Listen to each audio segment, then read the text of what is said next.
அரசாங்கத்தை வந்து குற்றம் சொல்றதை வந்து நம்ம ஏத்துக்க முடியாது இல்லைன்னா.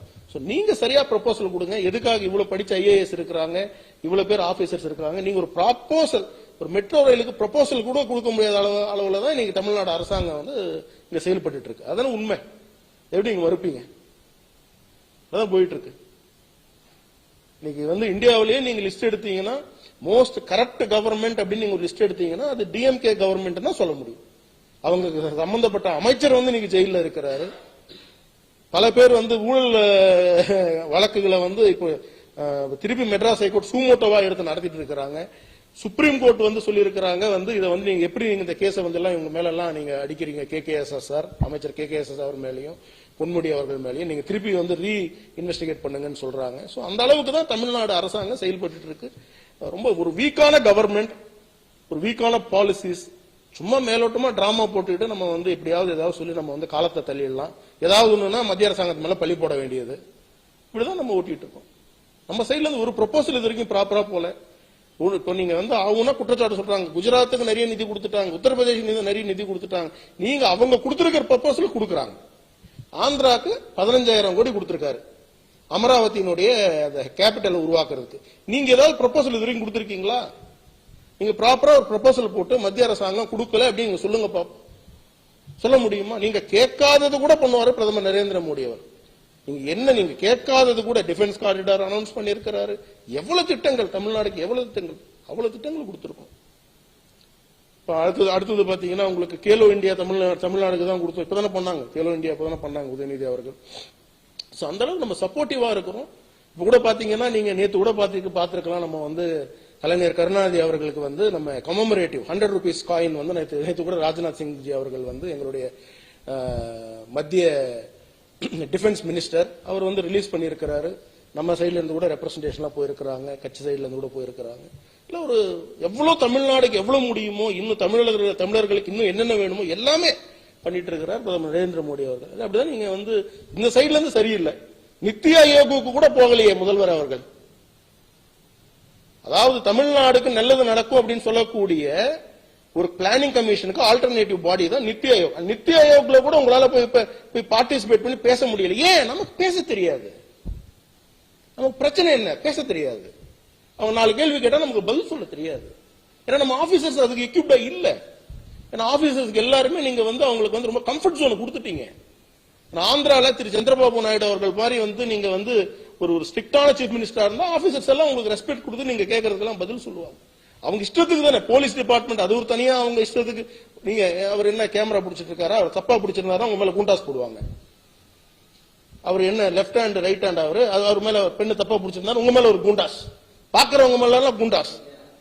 உலகத்துல எங்கேயாவது நடக்குமாங்க? தேனி மாவட்டத்துல நண்பர் சவுக்கு சங்கர் மேல ஒரு குண்டாஸ் போட்டுருக்காங்க. பாக்க உங்களை கேள்வி கேட்டா குண்டாஸ்னா என்ன அர்த்தம்? கேள்வி கேட்டா புட்டப் கேஸ்னா என்ன அர்த்தம்? தமிழ்நாட்டில் அப்புறம் எங்க இருந்து வந்து உங்களுக்கு வந்து டெமோக்ரஸி இருக்கு? சோ ஒரு டிக்டேட்டர் ஸ்டாலின் தான் சொல்ல முடியுமே தவிர, டிக்டேட்டர் ஸ்டாலின் அவர் பேர் வந்து டிக்டேட்டர் ஸ்டாலின் தான் சொல்ல முடியுமே தவிர முதலமைச்சர் ஸ்டாலின் சொல்ல முடியாது. ஏன்னா அந்த அளவுக்கு நடந்துக்கிறாங்க இந்த அரசாங்கம், அந்த அளவுக்கு நடந்துக்கிறாங்க.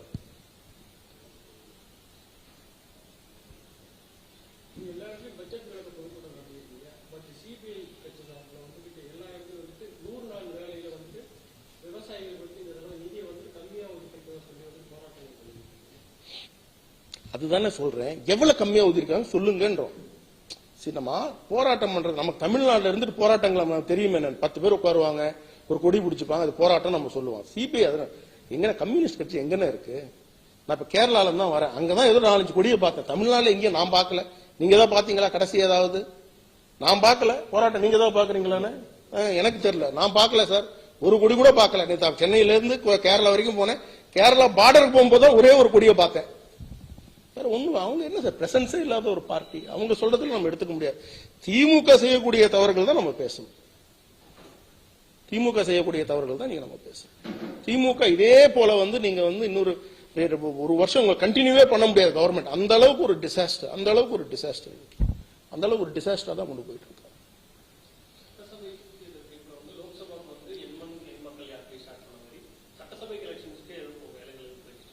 நாங்க ஆல்ரெடி ஸ்டார்ட் பண்ணிட்டோம். ஆமா, ஒரு பிளான் இருக்கு, அது சொல்லுவாங்க மாநில தலைவர் திரு அண்ணாமலை அவர்கள். அது வந்து ஒரு அவர் வந்து லண்டன் போயிட்டு படிச்சுட்டு வந்த உடனே ஒரு கிளாரிட்டி கொடுப்பாரு, எல்லாரும் கொடுப்பாரு. இல்ல இல்ல அது சொல்லுவார், அவர் சொல்லுவார், அது வந்து சொல்லுவாரு, வந்து அதுக்கான பிளான் எல்லாம் போயிட்டு இருக்கு, அதுக்கான ஒர்க் நடந்துட்டு இருக்கு. அது உறுதியா வந்து நம்ம அதுக்கான அது வந்து அவர் சொன்னாதான் அது கரெக்டா இருக்கும், அது அவர் சொல்லுவாரு. அது போல வந்து இன்னைக்கு என்னங்க, திமுக வெர்சஸ் பிஜேபி தான் கேம். இன்னைக்கு திமுக வெர்சஸ் பிஜேபி தான் கேமே தவிர நீங்க அதிமுக அப்படின்ற ஒரு கட்சியே தமிழகத்தில் இருக்கான்றது தெரியல. இன்னைக்கு ஒரு போராட்டம் அதிமுக எடுத்து சக்சஸ்ஃபுல்லா பண்ணிருக்கிறாங்களா? இன்னைக்கு ஒரே ஒரு இதுதான், நம்ம அண்ணன் எடப்பாடி பழனிசாமி அவர்களுக்கு அந்த கொங்கு பெட்ல கொஞ்சம் மவுஸ் இருந்தது, அதுவும் தலைவர் அண்ணாமலை அவருக்கு வந்து கெடுத்துட்டாரு. அதான் பிரச்சனையா இருக்கு. என்னடா பண்றது, அங்கதான் நம்ம வந்து அங்கங்க போனா 4 பேர். நீங்க பாருங்க சார், கடைசியா நம்ம அண்ணன் எடப்பாடி பழனிசாமி அவர்களை யாராவது ஒரு முக்கிய தலைவர்கள் போய் பார்த்திருக்கிறாங்களா? ஒரு மனு, ஒரு ஜாதி சங்கமோ இல்ல வந்து ஒரு மதம் சம்பந்தப்பட்ட ஒரு ஆட்களோ யாராவது போயிட்டு ஒரு மனு கொடுத்துட்டு இது எங்களுக்கு நிறைவேற்றி கொடுங்கன்னு கேட்கறாங்களா? ஒண்ணு திமுக கேட்கறாங்க, ஏன்னா அவங்க ஆளுங்கட்சியா இருக்கிறாங்க. இல்ல எங்களை கேட்கறாங்க, ஏன்னா நாங்க எதிர்கட்சி. இன்னைக்கு மக்கள் எங்களுக்கு தான் எதிர்கட்சி ஸ்டேட்டஸ் கொடுத்திருக்காங்க. நீங்க வேணா அசம்பிளியில வந்து நான் தான் எதிர்கட்சி தலைவர்னு சொல்லிக்கலாம். ஏங்க நான் தேனியில இருந்து சொல்றேங்க, இன்னைக்கு தேனியில இருந்து சொல்றேங்க, உண்மையான அதிமுக தொண்டர்கள் தான் எல்லா அமைச்சர்களோட நான் பழகிருக்கேன். எல்லாரும் இப்பயே டச்ல தான் இருக்கிறாங்க. எல்லாரும் சொல்றது ஒண்ணுதான், உண்மையான அதிமுக தொண்டர்கள் எல்லாரும் சொல்றது அந்த கட்சிக்கு தலைவர் ஆகக்கூடிய ஒரே ஒரு தகுதி யாருக்கு இருக்கு அப்படின்னு பாத்தீங்கன்னா ஒரே ஒரு மனிதருக்கு மட்டும்தான் இருக்கு, அது அண்ணன் ஓபிஎஸ் அவர்களுக்கு தான், தவிர வேற யாருக்கும் கிடையாது. எடப்பாடி பழனிசாமி அவர்களுக்கு இன்னைக்கு ஐடென்டி கிரைசிஸ். அதான் பிரஸ் முன்னாடி வந்து என்ன சொல்றாரு, நாங்க எங்க தலைவர் அவர்கள் வந்து ராஜ்பவனுக்கு வந்து இவரு ஸ்டாலின் அவர்கள் வந்து வரமாட்டேன்னு சொன்னதுக்கு வந்து நாங்க பேசி என்னமோ லாபி பண்ணி செட் பண்ணி கொடுத்தோம். இதெல்லாம் தேவை, இதெல்லாம் வந்து முன்னாள் முதலமைச்சர் பேசக்கூடிய பேச்சா இது? நாங்க வந்து அவங்களுக்கு ஏதோ ஃபேவர் பண்றோமா? எங்க 2 பேருக்கு வந்து ஒரு சீக்ரெட் அலைன்ஸ் இருக்கா? 2017 இதே மாதிரி கமமரேட்டிவ் காயின் வந்து எம்ஜிஆர் அவர்களுக்கு கொடுத்துருக்கிறோமே. அப்ப என்ன அதிமுகவும் பிஜேபி அலைன்ஸ்ல இருந்தோமா? நாங்க அலைன்ஸ்ல சார் இருந்தா 2019 தான் அலைன்ஸ். 2017 நீங்க கேட்டீங்க கொடுத்தோம். இந்த 100 ரூபீஸ் கமமரேட்டிவ் காயின் வந்து ஒரு அது வந்து அந்த அப்ளிகேஷன் ப்ராப்பரா இருந்து அதுக்கான டாக்குமெண்ட் ப்ராப்பரா இருந்து கவர்மெண்ட் அப்ளை பண்ணா யாருக்கா இருந்தாலும் கிடைக்காது. அது ப்ராப்பரா இருக்கணும், அப்ளிகேஷன் ப்ராப்பரா இருக்கணும், அதுக்கான எலிஜிபிலிட்டி ப்ராப்பரா இருக்கணும். கலைஞர் கருணாநிதி அவர்கள் வந்து எவ்வளவு பெரிய தலைவர், அவர் கொடுக்கிறது என்ன தப்பு இருக்கு? அதுக்கு என்ன கிரிட்டிசைஸ் பண்றீங்க? Government to government, BJP to DMK கிடையாது. நான் இன்னைக்கு சொல்றேன் சார், டிஎம்கே அப்படின்னா என்ன? டி ஃபார் என்னது? D for drugs, M for money swindling, K for கட்ட பஞ்சாயத்து. டிஎம்கே அப்படின்னா என்ன? D for drugs, M for money swindling, K for கட்ட பஞ்சாயத்து. இதுதான் திமுக, இதுதான் பிஜேபியினுடைய நிலைப்பாடு. பிஜேபியினுடைய ஸ்போக்ஸ் பர்சன் சொல்றேன். இதோ ஒரு நல்ல விஷயம் பண்ணிட்டோம். நீங்க கூட தான் ஸ்கூட்டர் கொடுத்தீங்க. பிரதமர் நரேந்திர மோடி அவர்கள் வந்து நிக்கலையா? ஏங்க ஒரு உண்மை சொல்றேங்க, எல்லாம் என்ன சொல்றாங்க, பாத்தீங்களா கலைஞர் கருணாநிதி அவர்கள் கொடுத்துட்டாங்க, ஸ்டாலின் அவர்களும் முதல்வர் அவர்களும் ஐயா ராஜ்நாத் சிங்ஜி அவர்களும் 2 பேரும் ஃப்ரெண்ட்லியா பேசிக்கிறாங்க. மேடம் ஜெயலலிதா அவர்களை பாக்குறதுக்கு வரலையா பிரதமர் நரேந்திர மோடி அவர்கள்? வரலையாங்க? வீட்டுக்கு வந்து சந்திச்சுட்டு போலியா? அவங்க எங்களோட கூட்டணியில இருந்தாங்களா? சொல்லுங்க. கலைஞர் கருணாநிதி அவர்களுக்கு வந்து உடல்நிலை பாதித்த போது பிரதமர் நரேந்திர அவர்கள் நேரடியா வந்தாங்களா வரலையா? பிரதமர் நரேந்திர மோடி அவர்கள் நேரடியா வந்தாங்களா வரலையா? நேரடியா வந்து அவர்கிட்ட என்ன பேசினாரு கொஞ்சம் ஞாபகப்படுத்தி பாருங்க. ஏன்னா பிரதமர் நரேந்திர மோடி அவர்களை பொறுத்த வரைக்கும் ஒரு அரசியல் கட்சி தலைவரை ஒரு அரசியல் கட்சி தலைவரா பார்ப்பாங்க. எங்களுக்கு 2 பேருக்கும் ஒரு பொலிட்டிக்கல் டிஃபரன்ஸ் இருக்கலாம், அது டிஃபரெண்ட். பட் பப்ளிக் லைஃப்க்கு வந்த அப்புறமா அவர் ஒரு தலைவரா தான் பார்ப்பாங்க. நீங்க ஏன் கூட வந்துருங்க. ஐயா கலைஞர் கருணாநிதி அவர்களுக்கு என்ன சொல்றாரு பிரதமர் நரேந்திர மோடி அவர்கள், நீங்க ஏன் கூட வந்துருங்க டெல்லிக்கு, நான் பாத்துக்கிறேன் உங்களை அப்படின்னு சொல்றாரு. அப்ப நாங்க 2 பேரும் அதுக்கப்புறம் வந்து நடந்த எலெக்ஷன் நாங்க 2 பேரும் கூட்டணி வச்சுக்கிட்டோமா? அரசியல் நிலைப்பாடு வேற, அரசாங்கம் வேற. உங்க மாநில தலைவர் போயிட்டாரு, அந்த இடத்துல பாத்தீங்களா சிரிச்சு சிரிச்சு பேசிட்டு இருக்காரு, வணக்கம் சொல்றாரு. ஏங்க ஒரு கல்யாணத்துக்கு போறீங்க, இவரு நம்ம ராஜ்நாத் சிங்ஜி அவர்களை சொல்றாங்க, அவர் என்ன அப்படி பாராட்டி பேசுறாரு. இப்ப நம்ம பத்திரிகை நம்மளோட சொல்றாங்க, அவங்க வந்து நமக்கு ஆகாத ஒரு யாரோ இருக்காங்கன்னு நினைச்சுக்கீங்களா, அவங்க கல்யாணத்துக்கு அவங்க தலைமையில கூப்பிடுறாங்க. இப்ப நான் போறேன்னு வச்சுப்போம், எனக்கு அவங்க ஆகாது, ஆனா கூப்பிடுறாங்க, நீங்க வாங்க, நீங்க தான் உங்க ஊர்ல பெரியவர், நீங்க வந்து கல்யாணம் பண்ணுவீங்கன்றார்.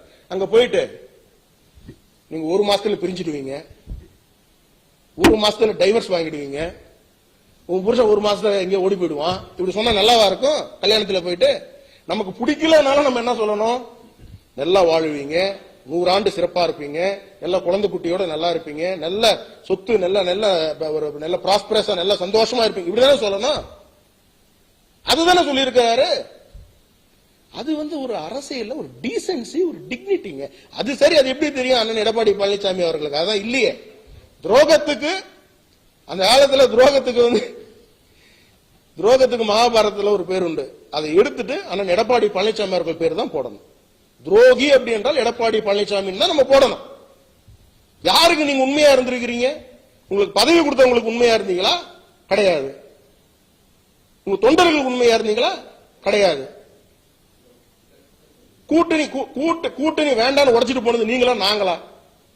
வேண்டாம் வேண்டாம் வேண்டாம். எதுக்கு எடுத்தாலும் அண்ணன் ஜெயக்குமார் அவர்களுக்கு அனுப்பிடுவாங்க முன்னாடி. ஏன்னா அவர் தான் இந்த நார்த் சென்னையில வெட்டியா உட்காந்துருப்பாரு. வேலையே இல்லாத ஒரு ஆள் யாருன்னு பாத்தீங்கன்னா அதிமுகல மத்தவங்களுக்கு எல்லாம் ஏதாவது வேலை செஞ்சுட்டு இருப்பாங்க. அவர் எம்எல்ஏ கூட கிடையாதுன்னு நினைக்கிறாருல, எம்எல்ஏ தோத்துட்டாருல, அவர் எம்எல்ஏ கூட கிடையாது, சும்மா உட்காந்துருப்பாரு. அவர் தான் ஒரு எதுக்கு எடுத்தாலும் வந்துட்டு அண்ணாமலை அவர்கள் திட்ட வேண்டியது, பிரதமர் நரேந்திர மோடி அவர்கள் திட்ட வேண்டியது மறந்துட்டார் போல இருக்கு. ஒரு வீடியோ போட்டு காட்டுறேன். பிரதமர் நரேந்திர மோடி அவர்கள் வந்த போது இவரெல்லாம் எப்படி நின்று இருந்தாருன்னு தெரியும். 25 டிகிரிஸ்ல பெண்ட் ஆயிட்டு இருந்தாரு, 60 கூட கிடையாது, 25 டிகிரிஸ். அதுக்கு மேல சாஷ்டாங்கமா தான் விடணும். இதுதான் அதிமுக, இப்படிதான் இருந்தது. நீங்க வந்து என்னதான் வந்து இன்னைக்கு வந்து எங்களை வந்து நீங்க கிரிட்டிசைஸ் பண்ணிக்கிட்டு தலைவர் அண்ணாமலை அவர்களை கிரிட்டிசைஸ் பண்ணிட்டு இன்னைக்கு நான் சொல்றேன் சார், 2026 தேனியில சொல்றேன், ஆனா மாற்றத்தை உருவாக்குவோம் பாருங்க. 2026 தமிழகத்துல பிஜேபி ஆட்சி அமைக்கும். தீய சக்தியான திமுகவை எதிர்த்து பிஜேபி ஆட்சி அமைக்கும். இதுதான் உண்மை. அதனுடைய முதல்வர் வேட்பாளர் மிக திறமையானவர்களா இருப்பாங்க, இளைஞரா இருப்பாங்க. இதெல்லாம் நல்லது நடக்கும். இதுதான் எதிர்பார்க்கறீங்க தமிழக மக்கள், இதான் எதிர்பார்க்கறீங்க. இதெல்லாம் நல்லது நடக்கும். அதனால வந்து ராஜ்நாத் சிங் ஜி வந்துட்டாங்க, வந்து முதல்வர் ஸ்டாலின் அவர்களை சிரிச்சு பேசிட்டாங்க. வேற என்ன பேசணும்? பக்கத்துல உட்காந்து தள்ளியா விட முடியும்? அப்படி போய் உழுன்ட்டு அப்படியே சிரிச்சுக்கிட்டோம் பேச முடியும். வேற எப்படி பேச முடியும் சொல்லுங்க? அப்படித்தானே பேச முடியும். அதனால வந்து நாங்க தெளிவா இருக்கோம் சார். இன்னைக்கு திமுகவை எதிர்க்கக்கூடிய சக்தி பிஜேபிக்கு தவிர வேற யாருக்கும் கிடையாது சார். சார் நான் சொல்றேன், இன்னைக்கு ஏடிஎம்கே வாங்க வேண்டிய ஓட்டு கூட வாங்கல சார். இன்னைக்கு வந்து எம்பி எலெக்ஷன்ல இங்க வாங்க வேண்டிய ஓட்டு கூட வாங்கல. நான் சொல்றேன், கோயம்புத்தூர்ல நீங்க டீலிங் போட்டீங்க டிஎம்கேவோட. நான் சொல்றேன், நீங்க ஏன்னா நாங்க வந்து இன்சார்ஜா இருந்தேன், நான் பார்த்தேன்ல, எலெக்ஷன் ஆபீஸ் இன்சார்ஜ், நான் ஸ்டேட் எலெக்ஷன் கேம்பெயின் இன்சார்ஜ். நீங்க எடுத்து பாருங்க டிஎம்கே ஓட் பேங்க் எல்லாம் லோக்கல்ல அங்கங்க இருக்கக்கூடியவங்க, வேலுமணி, தங்கமணி எல்லாம் பாத்தீங்கன்னா டீலிங் டிஎம்கேவோட. நீங்க வந்து எங்க கட்சியை பத்தி பேசுறீங்களா? நான் பேசுறேன் நல்லா இருக்குமா? நீங்க அமித்ஷாஜி அவர்கள் வீட்டு முன்னாடி கேட்ல எவ்வளவு நேரம் நின்னீங்கன்னு பேசினா நல்லா இருக்கும் சொல்லுங்க. எல்லாம் தெரியும், இருந்தாலும் பேசாமையா இருக்கிறோம். அரசியல் ஒரு நாகரிகம் ரொம்ப இம்பார்ட்டன்ட். நீங்க அந்த நாகரிகத்தை தாண்டி வந்தீங்கன்னா நாங்களும் வருவோம். எப்படி நீங்க ஆட்சியை காப்பாத்துனீங்க எல்லாம் நாங்க பேசணுமா? இதெல்லாம் நல்லா இருக்கு. அதனால வந்து ஒரு அண்ணன் எடப்பாடி பழனிசாமி அவர்களை பொறுத்த வரைக்கும் ஐடென்டிட்டி கிரைசிஸ் அவருக்கு. இன்னைக்கு தலைவர் அண்ணாமலை அவர்களை பத்தி பேசலன்னா அவருக்கு இன்னைக்கு அங்கீகாரம் கிடையாது. ஏன்னா கொங்கு பெல்ட் எல்லாம் முடிஞ்சு போச்சுங்க. அவர்கிட்ட யாரும் அவர் மதிக்கிறது கிடையாது, எந்த நிகழ்ச்சிக்கும் அவர் கூப்பிடுறது கிடையாது, அந்த சமுதாய மக்கள் அவர் வந்து ஒரு இதுவா கூட பாக்குறது கிடையாது. நீங்க சொல்லுங்க, அண்ணன் எடப்பாடி பழனிசாமி அவர்கள் கலந்து கொண்ட கொங்கு பெல்ட்ல கலந்து கொண்ட ஒரு நிகழ்ச்சி காட்டுங்க 2 வருஷத்துல, ஒரு நிகழ்ச்சி, கட்சி நிகழ்ச்சி இல்லாம. அங்க இருக்கக்கூடிய முக்கியஸ்தர்கள் கூட, கோயம்புத்தூர், அந்த ஈரோடு, சேலத்தில் இருக்கிற முக்கியஸ்தர்கள் கூட அவங்களுக்கு சம்பந்தப்பட்ட ஒரு மிகப்பெரிய நிகழ்ச்சி நடத்தும் போட்டு அங்க தலைவர் அண்ணாமலை அவர்களை கூப்பிடுறாங்க, அன்புமணி அவர்களை கூப்பிடுறாங்க, வந்து சீமான் அண்ணன் எல்லாம் கூப்பிடுறாங்களே தவிர இபிஎஸ் யாரும் வரல, காணுமே. உங்களுக்கு ஐடென்டிட்டி கிரைசிஸ் சார். இன்னைக்கு நீங்க ஃபர்ஸ்ட் போயிட்டு உங்க கட்சியை நீங்க இது பண்ணிக்கீங்க. நான் திருப்பி சொல்றேன், அதிமுகவின் உண்மை தொண்டர்கள் எல்லாம் நம்மளோட பேசிட்டு தான் இருக்கிறாங்க. எங்க போட போறோம்? எல்லாம் நண்பர்களா தான் இருந்தோம், எல்லாம் பேசிட்டு இருக்கிறாங்க. முக்கிய தலைவர்கள் எல்லாருமே எங்களோட பேசிட்டு இருக்காங்க. எல்லாரும் சொல்றது இவருடைய தலைமை எங்களுக்கு ஆகாது சார், எங்களுக்கு தேவை அண்ணன் ஓபிஎஸ் அவர்கள், அவரோட தலைமை. ஏன்னா அவரை தான் அம்மையார் ஜெயலலிதா அவர்கள் நம்பினாங்க. எங்க யாருங்க முதல்வர் ஆக்குனாங்க? அண்ணன் இபிஎஸ் அவர்களை முதல்வர் ஆக்குனாங்களா? யார முதல்வர் ஆக்குனாங்க?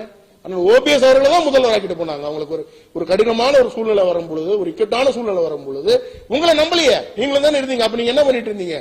லாஸ்ட் ரோ அங்கதான் இருந்தார் அண்ணன் எடப்பாடி பழனிசாமி அவர்கள். நீங்க இன்னைக்கு வந்து என்ன பேசிட்டு இருக்கிறீங்க? அதனால நாங்க தெளிவா இருக்கிறோம். 2026க்கு தேவையான எல்லா வேலைகளையும் ஆரம்பிச்சிட்டோம். பிஜேபி தலைமையில மிக அருமையான பிரம்மாண்டமான ஒரு கூட்டணி அமைப்போம். தீய சக்தியான திமுகவை வீட்டுக்கு அனுப்பிட்டு பிஜேபி தலைமையில ஆட்சி அமைப்போம் என்பதுதான் உறுதியா சொல்றேன். ஓகே, ரொம்ப நன்றி.